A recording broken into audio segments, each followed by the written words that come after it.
histoires sont bien. Au rythme de rencontres, d'échanges. La grande fête annuelle de l'histoire et des passionnés de l'histoire. Enseignants, chercheurs. Le grand lieu d'expression et de débat. Lecteurs, amateurs. Sur tout ce qui se dit. Curieux, rêveurs. Sur tout ce qui s'écrit. Qui aident à prendre la mesure des choses. À éclairer le présent et l'avenir. Dans l'espace et dans le temps.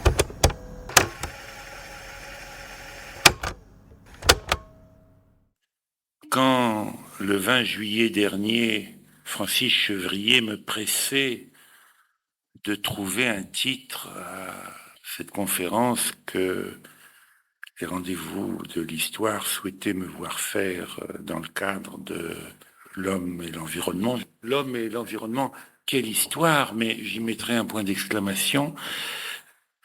J'avançais la terrifiante beauté du XXe siècle.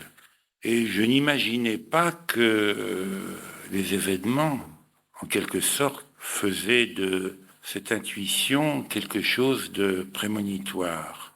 Et je pense qu'on ne saurait résumer dans le septembre noir de New York, dans cette apocalypse now mise en action, mais que cette terrifiante beauté, elle est vraiment celle de ce siècle, même si le début du siècle où nous sommes donne une force extraordinaire, une démonstration extraordinaire de tout ce qui fut en œuvre pendant les années passées. Et ce n'est pas d'aujourd'hui que la ville, les villes, attirent en quelque sorte ce désir néronien. J'avais été très frappé sous le porche de l'hôtel de ville de Marseille de trouver cette devise « Actibus immensis urb fulget ». La ville se consume en d'immenses actions. Ça a été en quelque sorte démontré. Oui, je rappelais cette devise latine sur la ville qui est en quelque sorte un paradigme de ce siècle terrifiant. Et un ami, Alain Lance, rencontré dans une rue, peu de temps avant cette conférence, me donnait un petit papier gris qui était la traduction d'un poème de Bertolt Brecht qui s'appelle « Du pauvre bébé », BNB forcément. Nous nous sommes installés, espèces légères, dans des demeures dites indestructibles. En pratique, nous avons construit ces grandes boîtes de l'île Manhattan et ces fines antennes qui distraient l'océan Atlantique. De ces villes restera celui qui les traversait, le vent. Sa maison réjouit le mangeur, il la vide. Nous sommes, nous le savons, des gens de passage. Et ce qui nous suivra, rien qui vaille qu'on le nomme. Dans les cataclysmes qui vont venir, je ne laisserai pas, j'espère, mon cigare de Virginie s'éteindre par amertume, moi, Bertolt Brecht, jeter des forêts noires dans les villes d'asphalte, autant ou dans ma mer autrefois. Et ce qu'il y a de contemporain dans ce poème assez émouvant, c'est qu'il n'y a pas qu'un seul événement de ce type dans le siècle. Et on peut dire que cette modernité, dont on voit encore les traces dans le poème de Brecht, cette modernité anciennement baudelairienne, elle a rencontré dans un accouplement monstrueux l'organisation pour donner la modernisation par emboîtement de syllabes dont les slogans les plus évidents qui ont été à l'œuvre, au moins dans la construction des villes de ce siècle, dans l'aménagement des villes de ce siècle, sont vitesse et performance. Et on peut dire, vous me pardonnerez mon humour noir, que le 11 septembre, la vitesse a rencontré la performance à New York. Et je crois qu'en ce jour, la vitesse des avions, la performance des tours, et qu'en ce jour, quelque chose, dans l'horreur, au moins symboliquement, s'est effondré, aussi sûrement que le mur de Berlin signifiait l'effondrement d'autres globalisations. Je crois que ce qui a été mis en cause dans l'invention de ces promoteurs, c'est vraiment une critique, mais radicale, de la globalisation. L'organisation est la devise de notre temps. Il faut organiser, mais quoi? Ce que la Shoah a eu de plus monstrueux, ce n'est pas seulement la mort, c'est la folie de l'organisation. Après Auschwitz ou Hiroshima, disait en substance Adorno, toutes les conduites artistiques ne pouvaient rester les mêmes. Et nous ne pouvions pas plus être les mêmes. La terrifiante beauté du XXe siècle trouve là ses raisons. Mais après Auschwitz, ce qui s'est répandu, c'est l'organisation, la normalisation, le pouvoir de la bureaucratie qui, sous les raisons habituelles du bien commun ou de la sécurité, reproduisent et décrivent implicitement les goûts de Philistergeist qui caractérisent cette classe. De ces contraintes, nous vivons. Et nous vivons non seulement à New York, non seulement à Hiroshima, mais à Dresde, à Tchernobyl et ailleurs. Nous voilà, en quelque sorte, en train de contempler ce siècle de cataclysme et de nous demander d'où tire-t-il cette terrifiante beauté. Pour commencer, certainement, on est dans des rendez-vous d'histoire, dans cette guerre de 30 ans du siècle dernier, qui commence en 14, mais s'arrête-t-elle en 19? La guerre civile en Russie, la marche sur Rome, les nuits des longs couteaux, la nuit de cristal, la guerre d'Espagne, celle de 39-45, les répressions coloniales et les camps de concentration. Esthétiquement, le XXe siècle est né de cette expérience qui mariait si bien la mort, l'industrie de guerre, l'obéissance militaire, la pulsion du passage à l'acte, la violence comme langage. Et si l'on veut comprendre dans l'ordre urbain, dans l'ordre de l'aménagement, ce qui s'est passé, il faut quand même reprendre pied dans cette histoire telle qu'elle s'était constituée, telle qu'elle avait modelé les esprits au lendemain de la dernière guerre. On imagine mal aujourd'hui la situation de la France au lendemain de la dernière guerre. Quelques expositions au Grand Palais, à Beaubourg, nous ont charmés par des accumulations nostalgiques, voitures dont les carrosseries avaient encore l'air chaudronné, objets ménagers naïfs, cuvettes en plastique, lampes ou chaises du même moule, mais ce n'était là qu'un décor. La France victorieuse en 14, défaite et occupée en 40, libérée à nouveau occupée par ses libérateurs mêmes, faisait l'inventaire d'une amère victoire.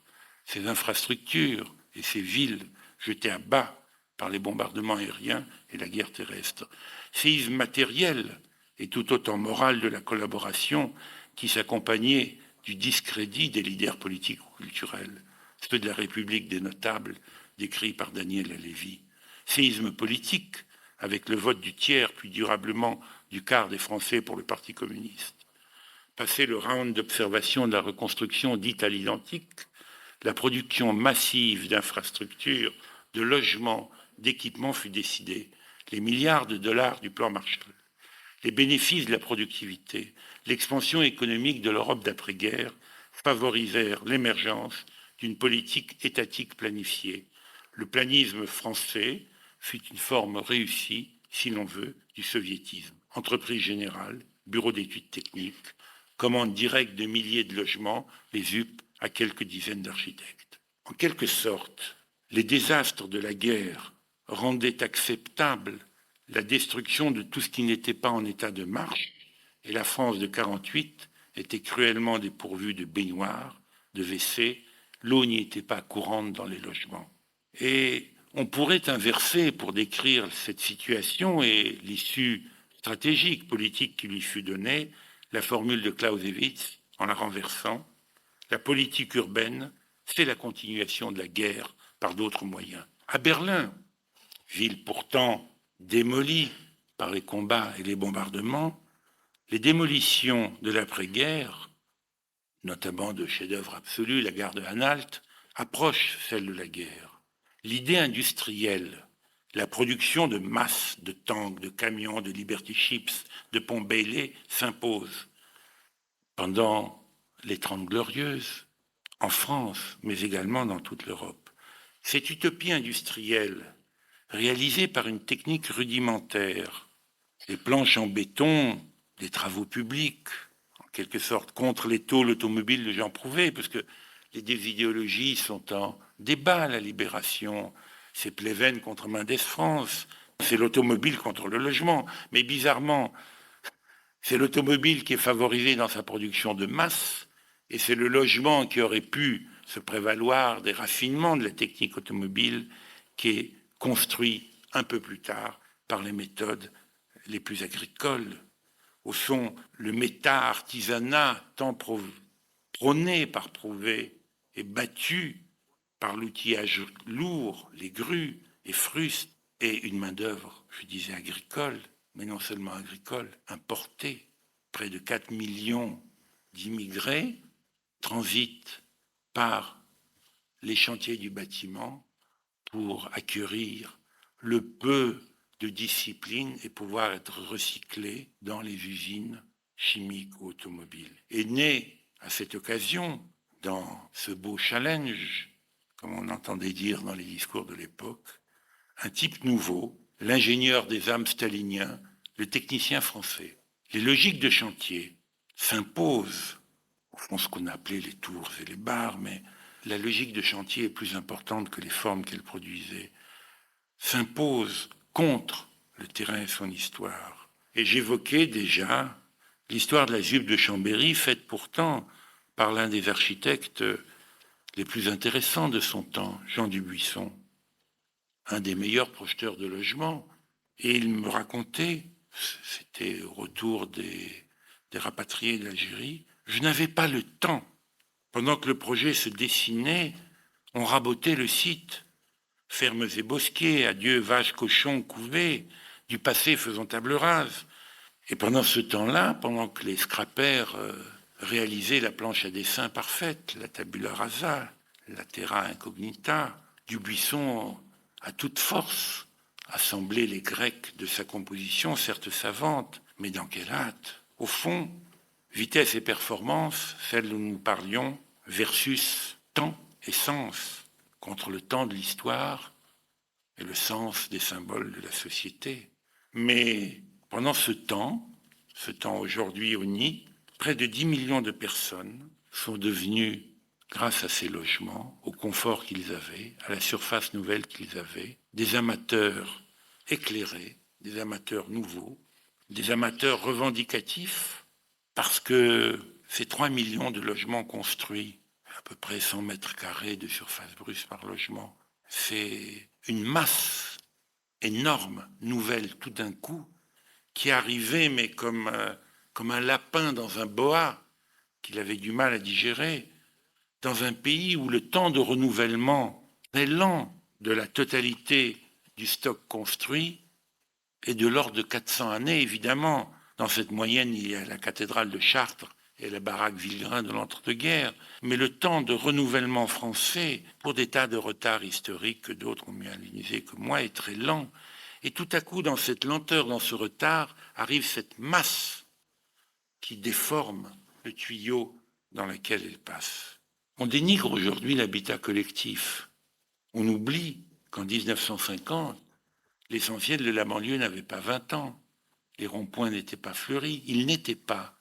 Et les rues à peine goudronnées, les arbres rabougris, cachaient mal la marée des bicoques, qui aujourd'hui nous paraissent charmantes, parce que surannées, ou peut-être charmantes, parce que nos oncles ou nos tantes y vivaient.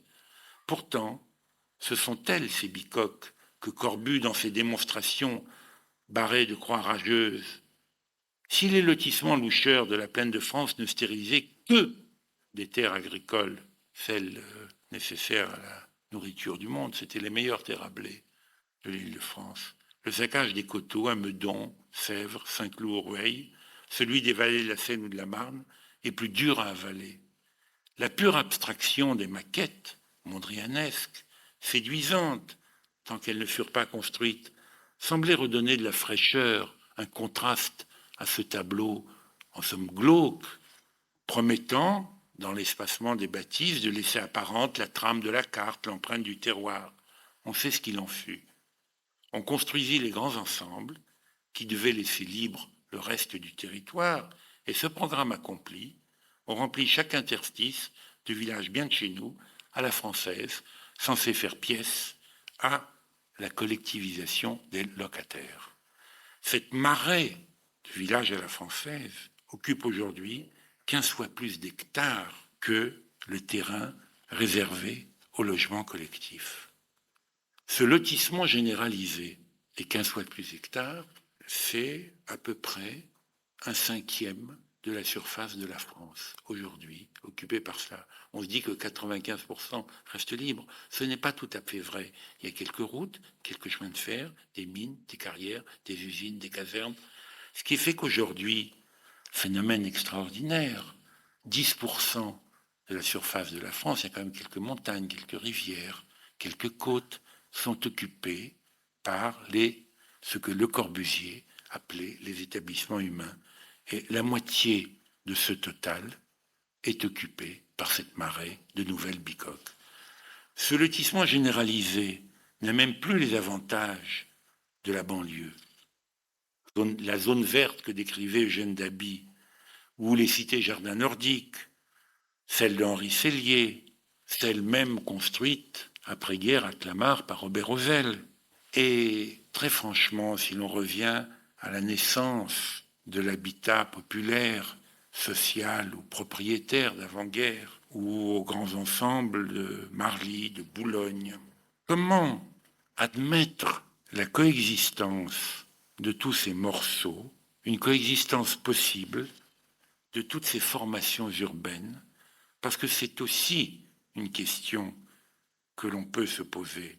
Est-ce qu'il y a une substitution possible, une substitution historique possible, un passage de témoin possible, un contrôle possible de cette évolution, où rien ne doit rester? Faut-il célébrer cette condition passagère donnée à tous, ou presque tous, d'avoir un logement par l'explosion des tours jumelles du quartier Démocratie, tout un symbole à Vénissieux, ou celle 2 fois jumelles du Val-Fouré? La politique de la ville, symboliquement sécuritaire, n'est-elle que la seule explosion? Et on explose quoi? On explose qui dans cette politique? En quelque sorte, on se moque beaucoup des pygmées qui ont une politique de fertilisation par brûlis. Mais le comportement prédateur envers le terrain que nous avons, ces bâtiments, ces friches abandonnées, est-elle profondément différent de cette agriculture primitive qui ne sait pas revenir par elle-même, qui ne sait pas relabourer 2 fois le même champ, comme nous pourrions relabourer, à quelques conditions dont on pourrait parer, 2 fois le même terrain, réparer tout simplement les maisons, les changer quand elles sont vieilles, les détruire quand elles sont inhabitables, mais retravailler sur le même terrain, le terrain qui est aujourd'hui celle de notre nature, le terrain urbain, donc. Et cette politique, au fond prédatrice, est théorisée dans le concept récent de ville émergente. Une exposition tout à fait noire et rouge, comme ici, se tenait à Bordeaux, à l'initiative de Rem Koolhaas, brillant artiste. Mais constater cet état de friche prédateur, s'en nourrir, le provoquer, c'est d'une certaine façon encourager tous ceux qui n'ont pas le luxe de cette prédation de passer à l'acte de la démolition, ce qui vient d'arriver. Parce qu'on ne peut pas à la fois, dans la dispersion que tout le monde constate, le transport automobile, le temps libre, l'allongement de la durée de vie, les transports rapides, même en commun, obtiennent cette dispersion. Mais faut-il, cette dispersion, la théoriser, la fragmenter, nous rendre en quelque sorte, sur le plan individuel, aussi mobile qu'un paquet de billes de mercure éparpillées sur cette estrade, et faire que les maisons que nous vivrions, les lieux que nous avons à parcourir, soient d'une même fragmentation. Au fond, le seul résultat pratique de ces théories, qui ont pourtant le soutien des institutions françaises actuelles, des institutions de recherche françaises actuelles, pas de toutes, mais de quelques-unes des plus éminentes, consiste au niveau de chaque individu à capter la réduction du temps de travail dans l'augmentation du temps de transport individuel, de capter l'augmentation du pouvoir d'achat réel par la consommation des signes avant même que des biens. Comme on dit dans les banlieues, je veux de la marque et je ne veux que ça.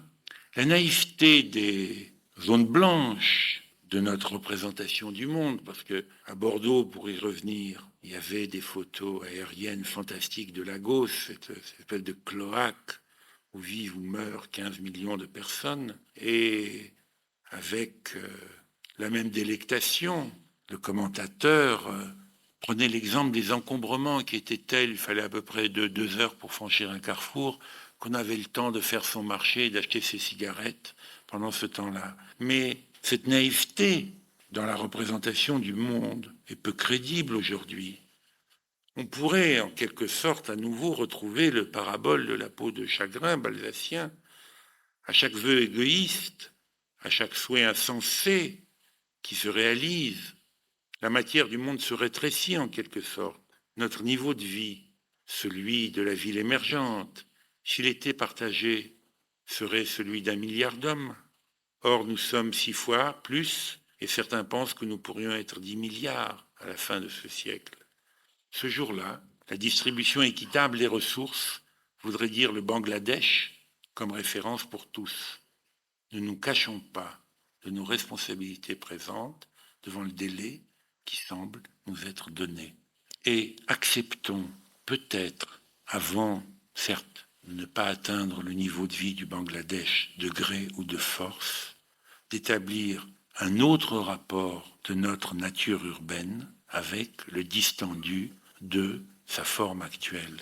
Cette ville qui englobe des lambeaux de campagne qu'il faut accepter comme tels et pas comme des délaissés, comme de grands parcs, comme de grands bois qui pourraient rentrer au milieu de ce que nous construisons. Il est bien certain que cette ville qui ne peut plus être planifiée dans son immensité, qui ne peut plus devenir, comme on l'imaginait pour les HLM d'après-guerre, publique au sens contrôlé, asservi, cette ville qui accepte donc toutes les fantaisies de l'initiative individuelle, voire celle du marché, la seule chose qui peut continuer à la tenir ensemble, c'est ce qui est en propre dans les expressions politiques des systèmes qui nous gouvernent, c'est le réseau public, des services, des espaces, des bâtiments. La gratuité, le luxe de ce qui nous est offert à tous et pareillement en tout lieu, dans l'énorme différence des uns et des autres,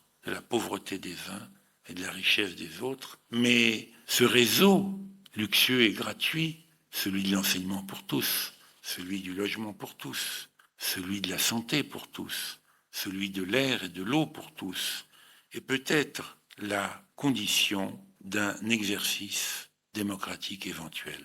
Et pour y parvenir, il faut certainement, aujourd'hui, bien que nous en ayons vécu, que nous ayons trempé nos mains, nos têtes et nos réflexions et nos yeux dans la terrifiante beauté du XXe siècle, admettre ce qu'elle avait d'ahistorique. Ernst Bloch disait à propos de cette beauté auquel tous s'efforçaient d'atteindre, qu'elle était dans son principe espérance, qu'elle avait comme parangon de représentation le WC, cet objet parfaitement lisse, blanc et hygiénique, sans trace, sans passé, sans grand avenir du reste, uniquement voué à sa splendeur et à son usage. Et bon, cette terrifiante beauté du XXe siècle, ce lisse absolu, ce blanc intégral que Courrèges a repris, on en trouve quelques traces dans le travail même, dans ce qui nous est présenté comme le fin du fin de la communication entre nous, de l'échange entre nous, c'est-à-dire l'abandon sur l'ordinateur de toute trace brouillonne, de tout passé du texte, de tout refus, de tout rejet. Cette espèce de conjonction du pressentiment d'Ernst Bloch et de la réalité du travail d'écriture, du travail de pensée, du travail architectural contemporain, où rien ne reste des regrets, pourtant nécessaires, au fond pousse tout naturellement à cultiver, d'une façon assez cinématographique, cette histoire telle qu'on nous la raconte à Disneyland, c'est-à-dire réinjecter dans ce monde climatisé,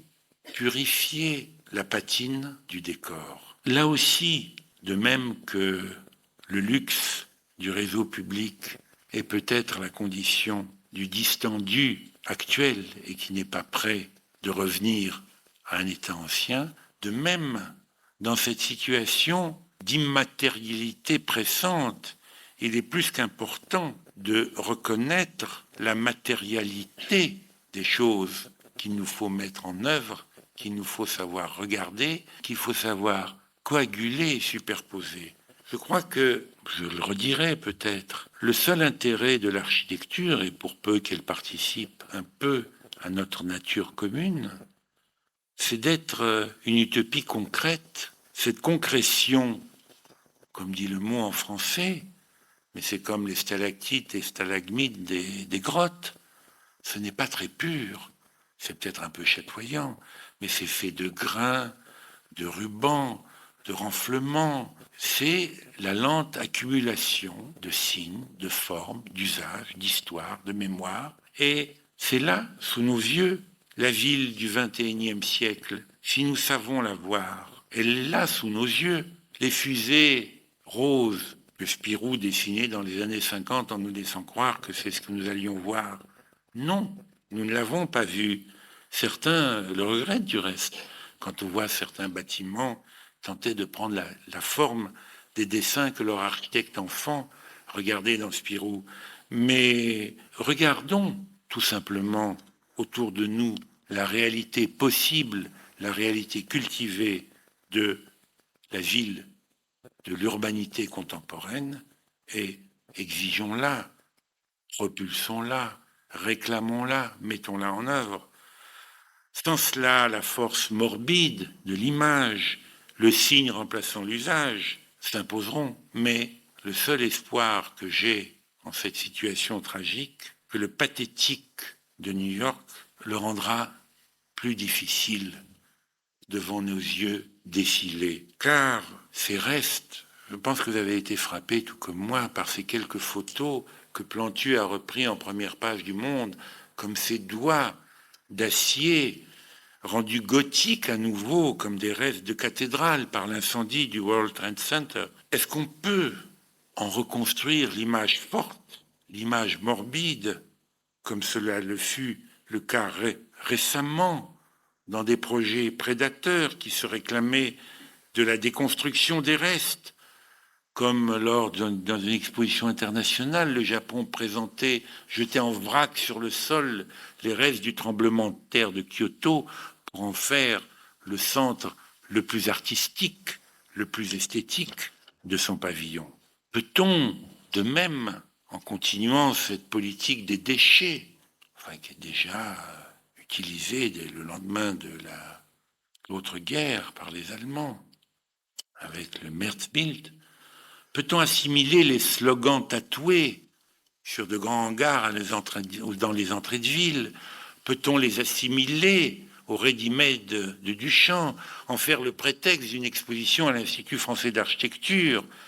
En somme, en laissant croire que Las Vegas est réalisé là pour tous et que les machines à sous des casinos sont de même ordre que les caissières des supermarchés devant leur caddie. Enfin, ce cynisme esthétique qui est bien dans la logique de la terrifiante beauté du siècle passé, il est peut-être possible de cesser de coqueter et de s'en débarrasser, d'admettre encore une fois l'architecture comme utopie concrète, travaillant avec le temps, admettant les usages, concevant sa propre transformation, comptant l'argent, celui de la construction, celui de l'énergie condensée et dépensée à la maintenir. Le passage à l'acte, en ce cas, s'appelle la construction, dans laquelle l'argent, c'est vraiment le matériau le plus cher, parce qu'il condense